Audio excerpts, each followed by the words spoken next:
Mark interrupted me mid-pitch in front of the entire senior leadership team. I was explaining the licensing framework I'd developed over 6 months when he cut me off with a dismissive wave. "We're not building castles in the sky here, Lauren," he smirked, and a few executives chuckled obediently. My chest burned with humiliation. I'd spent hundreds of hours on this proposal: market research, financial projections, technical specifications, and he'd dismissed it with one condescending sentence. I closed my laptop slowly, gathering my papers with shaking hands. I walked out of that conference room and nobody stopped me. Nobody asked if I was okay. Nobody defended my work. That silence told me everything I needed to know.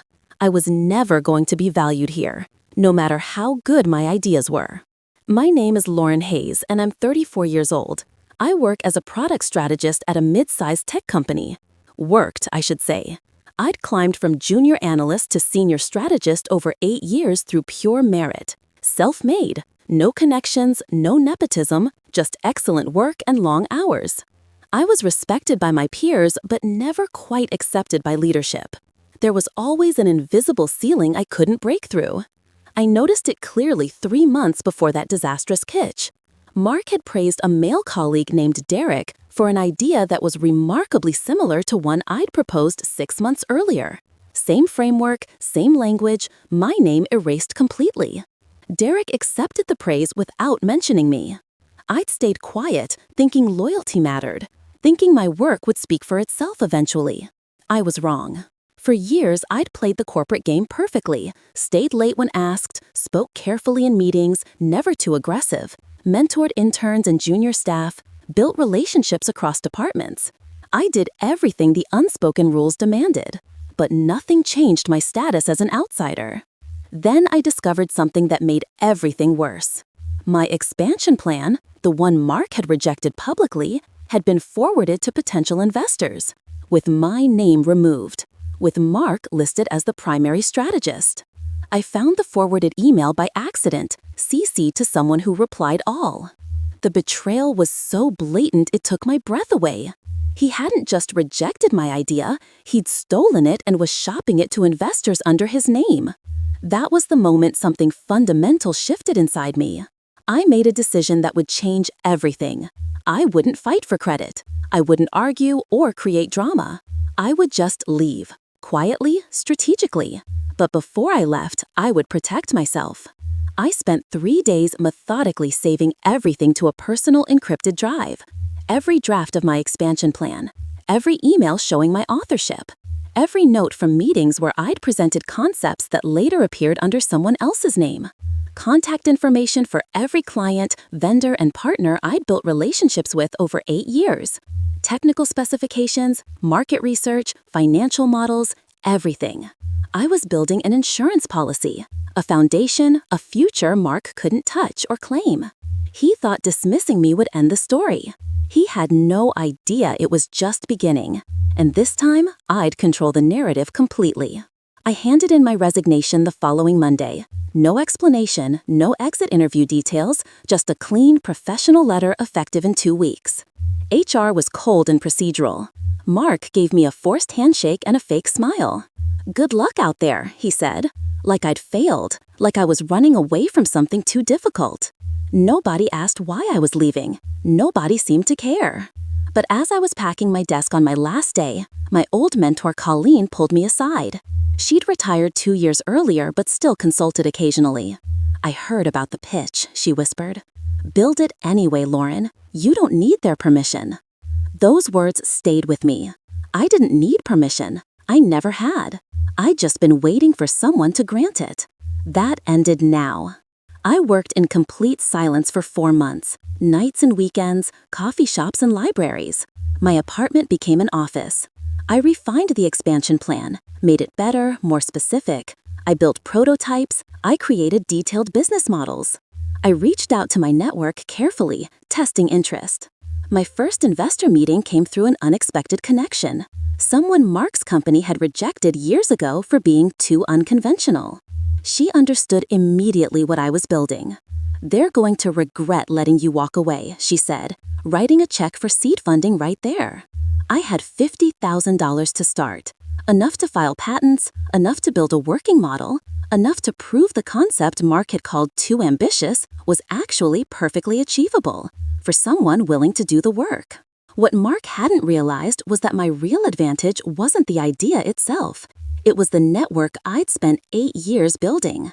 Deep relationships with users who trusted me with their feedback, vendors who'd worked with me personally, former colleagues who'd been pushed out like me. I had access to insights and connections Mark's company could never replicate because they'd never bothered to treat people like humans instead of resources. A supplier I'd partnered with for years offered me something extraordinary, a license model that made my technology royalty-ready from day one. Instead of selling a product once, I could license the framework repeatedly. Every use would generate revenue. It was elegant, scalable, and completely protected by the patents I'd filed immediately. Mark's company couldn't copy it even if they tried. My first beta client was a small firm that had previously worked with Mark's company. They'd been frustrated with the service and were looking for alternatives. When I presented my solution, their eyes lit up. "This is exactly what we asked them for last year," the CEO said. "They told us it wasn't possible." We signed a pilot agreement within 2 weeks. 3 months later, I received an email from them that made me smile. "Hey Lauren, something interesting happened. Mark's team just reached out asking if we'd be interested in a solution remarkably similar to what you demoed for us. They seem to think it's their original idea." I replied professionally, thanking them for the heads up. I didn't mention that Mark's original idea was my stolen work. I didn't need to. The client already knew. 6 months after leaving, my first significant royalty check arrived. A licensing deal I'd closed with a mid-sized company. They needed exactly the framework I'd developed. What I didn't tell them initially was that Mark's company had also licensed my technology through a third-party vendor. They'd bought the software without knowing I owned it, without knowing they were paying me. I watched Mark post on LinkedIn about our innovative new expansion framework and how proud he was of his team's breakthrough work. I took a screenshot, saved it in a folder marked Receipts. His team hadn't created anything. They'd licensed my work through a vendor who licensed it from me. Every feature they bragged about generated royalties that deposited directly into my account. The irony was perfect. The product Mark had laughed at became an industry standard within a year.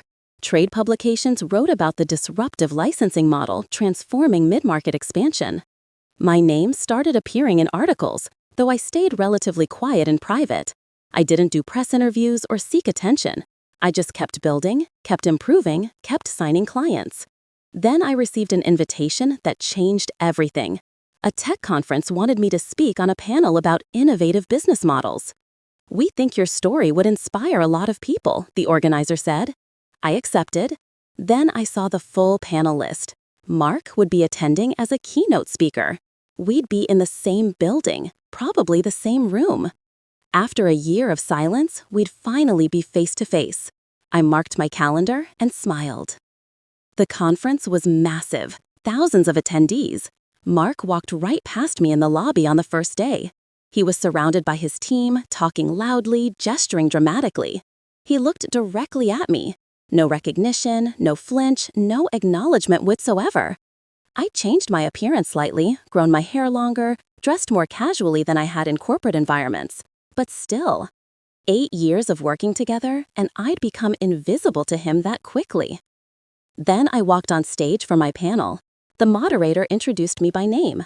Lauren Hayes, founder of Hayes Technology Solutions. I saw Mark in the third row. His face went pale as recognition finally hit him.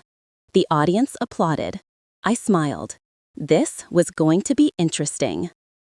I built my company deliberately small and lean, focused on control rather than explosive growth, quality over quantity.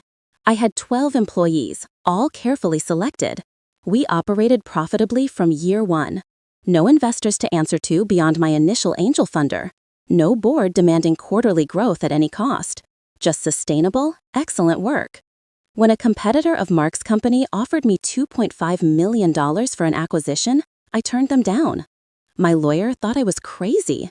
"That's generational wealth," he said. But I didn't need their money. I needed autonomy, control. The freedom to build something that reflected my values, not their growth targets. Mark's company had taught me that lesson. Some things are worth more than a payout. Sometimes independence is the real prize worth protecting. Mark's team launched a competing product 8 months after my panel appearance. They tried to build their own version of my framework. I was completely calm when I saw the announcement. They'd copied features, mimicked language, recreated the user interface. But I already had the patents, comprehensive, airtight, filed before I'd even left their company. My lawyer sent a polite cease and desist letter with attached royalty terms. Either they stopped using the framework entirely, or they licensed it from me properly, with full attribution with appropriate compensation.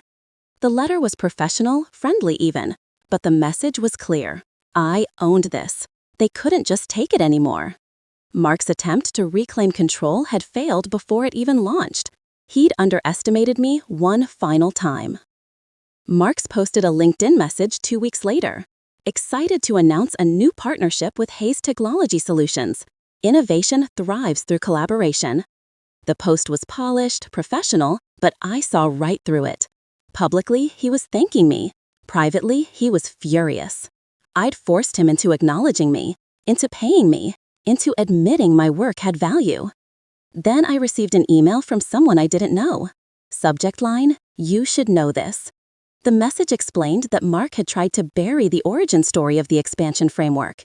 He'd instructed his team to never mention my name in internal documents, to rewrite the history so he was always the creator. But someone on his team had kept the real records, and now they were sending them to me as evidence. Insurance, protection for both of us. My royalty checks increased steadily. Every feature Mark's company added to their product was tied to my original framework. Every client they signed meant more revenue for me. They were essentially building my business for me while thinking they were building their own. Every time they used the technology, they owed me. The more successful they became, the wealthier I became. It was a beautiful system, passive income generated by the very people who dismissed me. Mark's CFO reached out 6 months later through a carefully worded email. They wanted to discuss optimizing the licensing agreement. Translation, they wanted to pay me less, renegotiate the terms, find a cheaper way to use my work. I read the email twice, then I scheduled a call, not to negotiate, to decline, firmly, politely, permanently. "We appreciate the offer to renegotiate," I told the CFO during our call, "but the current terms are fair and will remain unchanged." There was a long pause. He tried several tactics, mentioned their growth, their market position, how beneficial a partnership could be. I listened politely. Then I said simply, "The terms were agreed upon. They're non-negotiable. You're welcome to stop using the framework entirely if the cost is problematic." Another pause. We both knew they couldn't stop. Their entire expansion strategy was built on my technology. Ripping it out would cost millions and set them back years. They'd pay the full price.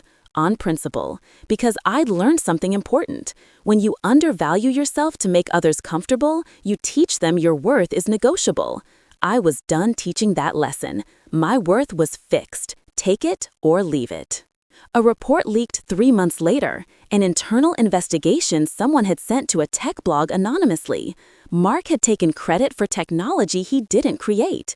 The article detailed the timeline, my employment, my departure, the patent filings, the licensing deals. It was all there, documented and verified. The story hit the industry hard. Comment sections exploded. Another CEO taking credit for a woman's work. This is why talented people leave. How did the board not know? Journalists started reaching out to me for comment. My inbox filled with interview requests. I declined them all with a simple statement. The work speaks for itself. The patents are public record. I have nothing further to add. Silence, I'd learned, was often more powerful than words. Let the facts tell the story. Let Mark scramble to explain. Mark's company stock dropped 7% in 2 days. Investors were questioning the leadership, questioning the origin of their innovative technology, questioning what else Mark might have misrepresented. The board called emergency meetings, PR firms were hired, damage control mode engaged. Then I received an invitation that felt like poetry. The company's annual tech summit wanted me as a keynote speaker. The same event where Mark traditionally gave the opening address.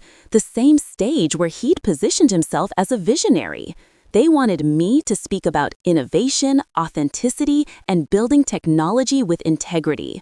The subtext was clear. They wanted me to tell the truth, publicly, in front of their investors, clients, and employees. I accepted immediately. This story needed to be told, just not the way Mark had been telling it.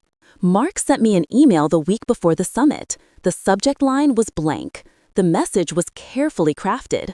Vague apology mixed with praise, subtle manipulation wrapped in corporate speak. Your contributions were always valued. Perhaps we could have communicated better. I hope we can move forward positively. He was trying to control the narrative one last time, trying to frame everything as a misunderstanding, as poor communication rather than deliberate theft. I read the email 3 times. Then I deleted them without responding. No reply, no acknowledgement, no engagement whatsoever. Silence was my answer. He'd get no opportunity to spin this, no chance to rewrite history one more time. The truth would stand on its own, as it always had, as it always should have. I prepared my summit speech carefully, not spiteful, not vindictive, just honest, just true. I opened with a slide showing Mark's exact words from that pitch meeting. "We're not building castles in the sky, Lauren." The quote was there in plain text. The room went completely silent. Then I told the story. Calmly, professionally, the betrayal, the stolen credit, the walking out, the building in silence, the patents, the licensing deals, the royalties.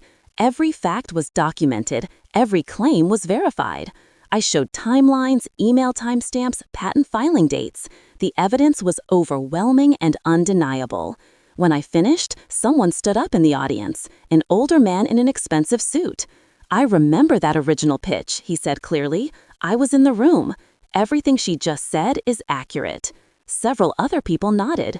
The truth had witnesses. Mark's version had crumbled completely.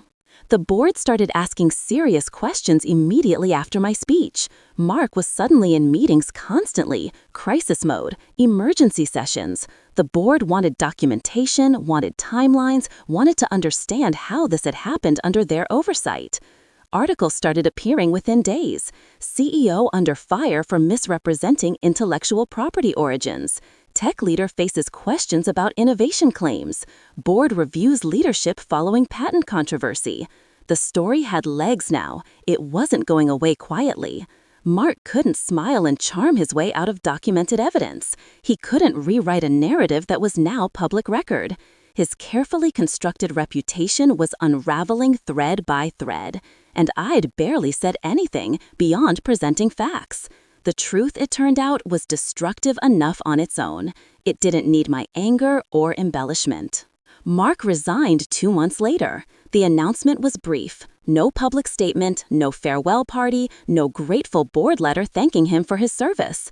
Just a terse press release. Mark Stevens has decided to pursue other opportunities. The board thanks him for his contributions. Corporate speak for he was forced out. He'd stepped down quietly, trying to salvage whatever reputation he had left. My next royalty check arrived a week after his resignation. Attached was a handwritten note on company letterhead. "Thank you for your patience and partnership as we transition leadership.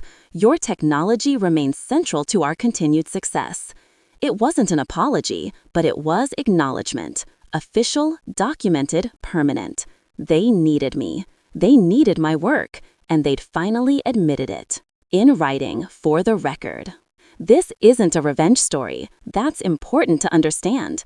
I didn't set out to destroy Mark's career. I set out to protect and build my own. The distinction matters. Revenge is about hurting someone else. This was about refusing to be hurt anymore. About believing in my worth enough to bet everything on it. About knowing my worth when others tried to diminish it. Mark ruined himself through his own choices. The stealing, the lying, the credit-taking, the dismissiveness. I just stopped protecting him from the consequences. I stopped being invisible.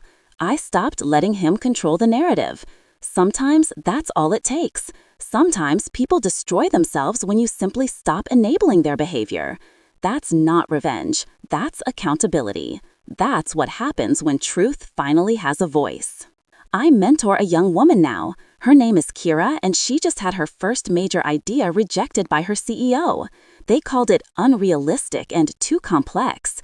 She came to my office in tears, ready to quit. I listened to her story. Then I shared mine. Not to make her feel better, but to show her that rejection isn't the end, that being dismissed doesn't mean being wrong, that sometimes the people who reject your vision are simply too small to see it. File the patent, I told her. Document everything. Build it anyway. She looked at me with wide eyes. What if they come after me? I smiled. Let them. You'll be ready. And when they finally understand what you built, they'll pay you for it, just like Mark's company pays me. She left my office standing taller, more determined, more confident. That conversation reminded me why all of this mattered. I walked out of a boardroom last week, but this time I was walking out as the acquiring party. Mark's former company, struggling after his departure, needed capital, needed leadership, needed direction. My company was buying a controlling stake. I'd gone from being rejected in their conference room to owning the table entirely. The irony wasn't lost on anyone in the room. One of the board members who'd laughed at my original pitch sat across from me signing the acquisition documents. He couldn't look me in the eye. I didn't gloat, didn't remind him of that day. I just signed the papers professionally. Then I stood up and walked out. Because I'd learned something important through all of this. I was never too ambitious. I was just too smart to stay somewhere that couldn't see my value. Now I didn't need their seat at the table. I owned the entire table, and I built it myself.